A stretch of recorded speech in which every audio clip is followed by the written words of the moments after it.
ఒక్క 10 minutes చేద్దామండి. ఇంకొక 4 to 5 పాయింట్స్ చేస్తే we're satisfy on that. Cover అయినట్టు అవుద్దండి. మార్కెట్ రెసిషన్ అనే దాని గురించి మీరు భయపడొద్దండి. ఎఫ్ఐసి ఎప్పుడు హాట్ కేకేనండి. కరెక్ట్గా మీకు టాలెంట్గా కమాండబుల్ సబ్జెక్ట్ ఉంటే 100% జాబ్ వస్తుంది.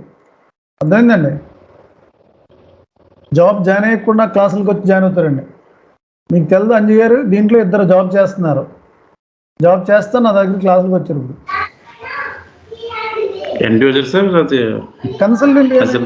కన్సల్టెంట్గానే జాయిన్ అయ్యి ఇప్పుడు బోర్డులో ఉండి నా క్లాసులకు వచ్చారండి. క్యాప్ జెమినీ బాగుంటుంది. రాబర్ట్ బోష్ ఒకటి బాగుంటుందండి బెంగళూరులో. నెక్స్ట్ వచ్చి కాగ్నిజెంట్ కూడా మంచిదే. కాగ్నిజెంట్ టెక్నాలజీస్ కొద్ది ఇండియన్ ఈ కంపెనీస్ ఉన్నాయి చూడండి, ఎక్కువ ఇబ్బంది పెడతాయి డాక్యుమెంట్ విషయంలో.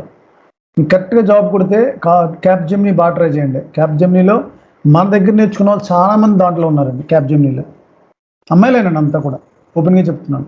ఎఫ్ఐసిఓ కన్సల్టెంట్లే. సర్టిఫికేషన్ కూడా కంప్లీట్ చేశారు దాంట్లో. ప్రాజెక్ట్ మేనేజర్లు పట్టుకుని ఫ్రీగా సర్టిఫికేషన్ రాశారండి. ఆల్మోస్ట్ 9 lakhs 10 lakhs ప్యాకేజీలో ఉన్నారు వాళ్ళంతా. నాకు తెలిసి 27, 26, 28 years ఓల్డ్ అంతా. ఏజ్ కూడా కాదు. ఎఫ్ఐసిఓ S4 HANA మీద జాబ్ ఈజీగా వస్తుందండి. సబ్జెక్ట్ మాత్రం కమాండ్ ఉండాలి. అది మాత్రం ఓపెన్గా చెప్తున్నాను. ఎందుకంటే యూజర్ స్ట్రాంగ్గా ఉంటాడు. కానీ యూజర్కి మైనస్, మనకి ప్లస్. ఎస్పీఆర్ రాదు యూజర్కి, అదే మనకి plus.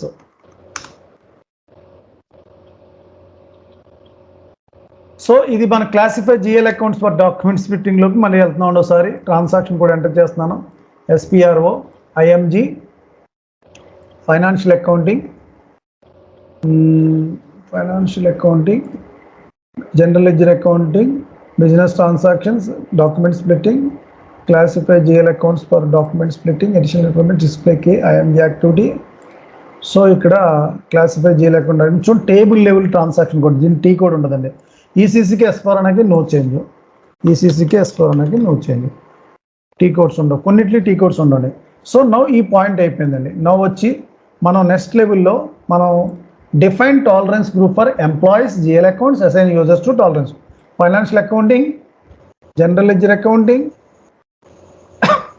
Periodic processing, business transactions, one second, financial accounting, global settings, financial accounting, general business transaction. Next అండి open item clearing, define GL accounts, transaction code OBA0. ఇక్కడ మీరు 2 సార్లు చేసుకోవాలండి. కంపెనీ కోడ్ ఏంటండి? మన కంపెనీ కోడ్ ఏంటండి? DB11. టాలరెన్స్ గ్రూపు GDT మనం రాసాం కదా అక్కడ. వన్ సెకండ్,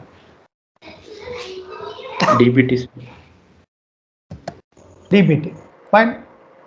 సేమ్ అండి, DBT సేమ్. మనం క్లయింట్ ఇచ్చింది రాసుకోవాలి, మళ్ళీ సెపరేట్ చేయకూడదు.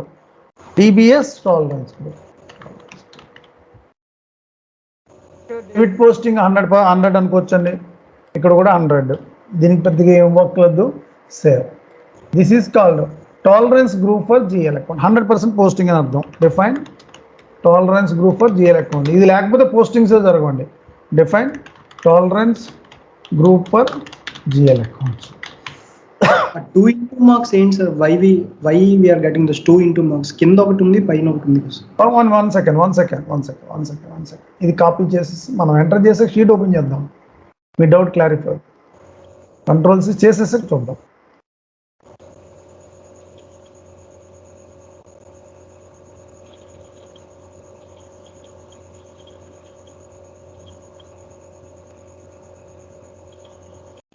ఒక్కసారి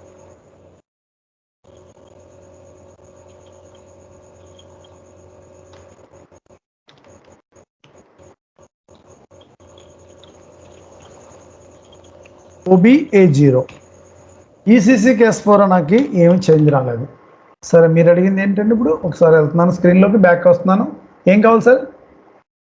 like when we are creating those TR request, మనకి పైన ఒకటి కింద ఒకటి వస్తుంది సార్. ఇంటూ మాకు ఒకటి క్లోజ్, ఒకటి క్యాన్సిల్. ఎక్కడండి? ఎక్కడ? While creating TR sir. ఒకసారి మళ్ళీ చేస్తున్నాం కదా, మళ్ళీ చేద్దాం ఒకసారి. Different tolerance group or GL accounts. Next time వచ్చినప్పుడు మీరు ఒకసారి మాట్లాడండి. DB11 టాలరెన్స్ గ్రూప్ వచ్చి DBT, అంతేనండి DBT. ఇక్కడ ఓన్లీ కంపెనీ కోడ్ ఇస్తామండి, ఇది కంపెనీ కోడ్ లెవెల్లో. DBS tolerance group 100%. Fine. So ఇది దీంట్లోనే సేవ్ అయిపోతుంది, ఇదే టేబుల్ లెవెల్లో. Different tolerance group for GL అకౌంట్సే కదా, కరెక్ట్? సేవ్ దీంట్లోనే సేవ్. వన్ సెకండ్ చేస్తున్నప్పుడు మాట్లాడితే ఎక్కడికి వెళ్ళిపోద్ది ఇది. సరే, అంటే మనం 2 సార్లు చేయాలి సార్, గుర్తుంచుకోండి. ఒకసారి company code, only company code, 2 company code కావాలి. ఫైన్.